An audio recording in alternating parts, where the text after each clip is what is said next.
एक जंगल में टुन्नी और उसका पति सोनू रहते थे। उनके दो प्यारे प्यारे बच्चे थे, लाडो और कुकू। वो बहुत ही आज्ञाकारी बच्चे थे और अभी बहुत छोटे थे, इसलिए वो अपने घर पर घोंसलों में ही रहते थे। ठंड का मौसम था, बहुत ज़्यादा ठंड पड़ रही थी। उनके पास ज़्यादा अच्छा घर भी नहीं था, जिस कारण उनके घर में ठंड बहुत ज़्यादा लगती थी। सोनू जी, इस बार ठंड कुछ ज्यादा ही पड़ रही है। हमारे घर में तो हीटर भी नहीं है, जिससे बच्चों को कुछ राहत मिल सके। और बेचारे सारा दिन सारी रात ठंड में ही पड़े रहते हैं। टोनी, मेरे पास इतने पैसे नहीं हैं कि मैं एक हीटर खरीद कर ला सकूं। घर का गुजारा ही बड़ी मुश्किल से होता है। कहां से पैसों का जुगाड़ करूं? बच्चों को ऐसे भी तो नहीं देख सकता। क्या करूं मैं? सोनू जी, आप चिंता ना करें, हम कोई ना कोई प्रबंध कर ही लेंगे। हाँ टुन्नी, कुछ ना कुछ तो करना ही होगा, नहीं तो बच्चे बीमार हो जाएंगे। मम्मा, मुझे बहुत ठंड लग रही है, प्लीज कुछ करो ना, बहुत ठंड लग रही है।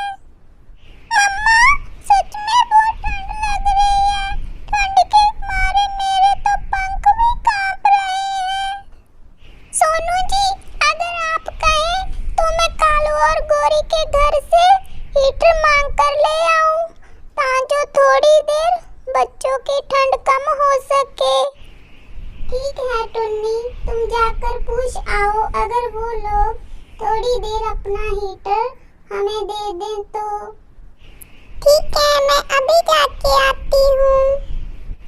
इतना कहते ही टुन्नी कालू और गोरी के घर की ओर चल पड़ती है। कालू और गोरी अपने घर में बैठकर हीटर की गर्माहट के मजे ले रहे होते हैं। गोरी बहन, ठंड बहुत ज्यादा हो गई है, हमारे बच्चे ठंड से कांप रहे हैं। प्लीज आप थोड़ी देर के लिए अपना हीटर हमें दे दें, ताकि बच्चों को कुछ आराम मिल सके। टुन्नी बहन, हम अपना हीटर आपको नहीं दे सकते। अगर आपने हीटर दे दिया तो हमारे बच्चों को ठंड लग जाएगी। नहीं नहीं, हम नहीं दे सकते, आप कहीं और से जाकर मांग लो। गोरी बहन, ऐसा मत कहिए, सारे जंगल में से आप ही के पास तो ये हीटर है, किसी और के पास नहीं है। प्लीज थोड़ी देर के लिए दे दीजिए, मैं अभी थोड़ी देर में वापस दे जाऊंगी। नहीं बहन, हमें माफ करो और जाओ, हमारे घर से निकल जाओ। हर रोज कुछ ना कुछ मांगने के लिए आ जाती हो। गोरी, तुमने अच्छा किया जो टुन्नी को भगा दिया, नहीं तो हम हीटर के बिना ठंड में कांपते रहते। और नहीं तो क्या, ऐसे कैसे हीटर दे देती उसको?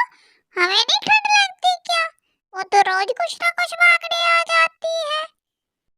टुन्नी वापस अपने घर आ जाती है और सोनू पूछता है, क्या हुआ टुन्नी, तुम इतनी उदास क्यों हो? तो टुन्नी सोनू को बताती है कि सोनू जी, गौरी ने मुझे हीटर देने से मना कर दिया है और उसने मुझे अपने घर से निकल जाने के लिए भी कहा। कोई बात नहीं टुन्नी, मैं अभी जंगल में से जाता हूँ और लकड़ियाँ ढूंढ कर लाता हूँ। आग से अपने बच्चों को ठंड से बचाता हूँ। मम्मा, मम्मा, आप रो मत, हमें ठंड नहीं लग रही है, प्लीज आप रो मत, नहीं तो हम भी आपको देख के रोने लगेंगे। हाँ मम्मा, हमें ठंड नहीं लग रही है, आप प्लीज चुप कर जाइए। पिताजी, आप मम्मा को बोलिए ना, वो चुप कर जाएं। टुन्नी को दिलासा देते हुए सोनू जंगल की ओर चल पड़ता है। जंगल में ठंड बहुत ज़्यादा थी, लेकिन सोनू लकड़ियाँ ढूंढने के लिए जंगल की ओर चल पड़ता है और कुछ देर बाद काफ़ी सारी लकड़ियाँ इकट्ठे करने के बाद अपने घर की ओर लौट आता है। टुन्नी अपने बच्चों को संभाल रही होती है, इतने में सोनू लकड़ियाँ लेके आ जाता है। देखो देखो, मैं लकड़ियाँ लेके आ गया, अब हम इससे आग जलाएंगे। बच्चों देखो, आग जल गई है, अब तुम्हें ठंड नहीं लगेगी, अब तुम आराम से सो जाना।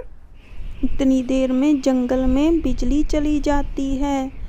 कालू और गोरी का हीटर भी बंद हो जाता है और वो सब लोग टुन्नी और सोनू के घर चले जाते हैं। टुन्नी बहन, प्लीज हमें अपने घर में ले लो, ठंड बहुत ज्यादा है। अरे गोरी बहन, आप बाहर क्यों खड़े हैं?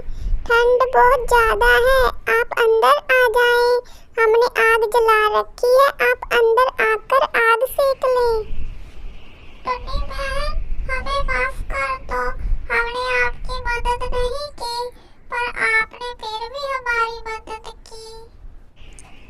कोई बात नहीं बहन, अगर हम एक दूसरे की मदद नहीं करेंगे तो कौन करेगा?